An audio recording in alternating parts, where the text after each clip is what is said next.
Herkese salam, kanalımıza ve yeni videomuza hoş geldiniz. Səni Axtaran verilişində iştirak edən Gülxanım barədə yeni məlumatlar yayılıb. Belə ki, bloger Soli onun övladlarını, əkiz övladlarını uşaq evinə verməsini qınayıb.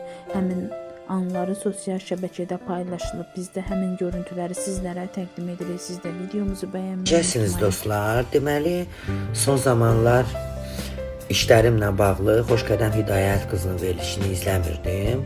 Gülxanım serialını qaçırtmışam. Gülxanım uşaqları ilə vidalaşır və Gülxanımın əkiz balaları bugün xəstəxanadan çıxdı, çıxan kimi də uşaq evinə getdi. İndi məndən heç kim inciməsin. O səhnəni izlədim. Mən həqiqətən də çox əsəbləşdim. Adi bir heyvanı sahibləndirəndə deyirlər ki, hələ süddən ayrılmayıb. 40 gündən sonra ilk peyvəndi vurulacaq, süddən ayrılandan sonra gəlib sahiblənə bilərsiniz. Bax, bu heyvana qoyulan qayğı. Bu nə deməkdir? Uşaqlar xəstəxanadan çıxarıldı, Gülxanın uşaqlarıyla vidalaşdı. Hansı uşaqlarıyla? Dünyaya gətirib həmən də dövlətə təhvil etdiyin uşaqlar. Bu uşaqların gələcəyini kim düşünəcək? Kim? Yəni Xoşqədəm Hidayət qızını desən, düşünmək məcburiyyətində deyil.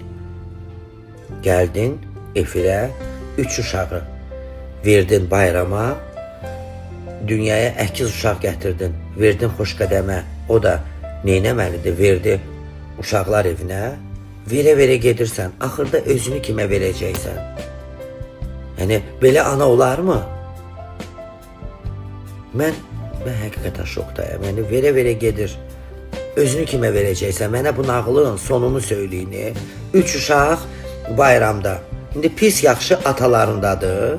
Heç o uşaqlar da hansı travma ilə böyüyür, onu Allah bilir. Hələ dünyaya yeni göz açan uşaqlar, anaya qayğıya ehtiyacı olan çağda sən uşaqları arsızcasına verirsən uşaqlar evinə. Onların taliyi nə olacaq? Onların bu dəqiqə anaya ehtiyacı var. Mən şokdayım. Mən həqiqətən də burada deyəcək sözüm yoxdur. Hə, bu uşaqları dünyaya gətirən tək Gülxanım deyil. Deməli, onun həyatındakı o kişi var, adını da bilmirəm.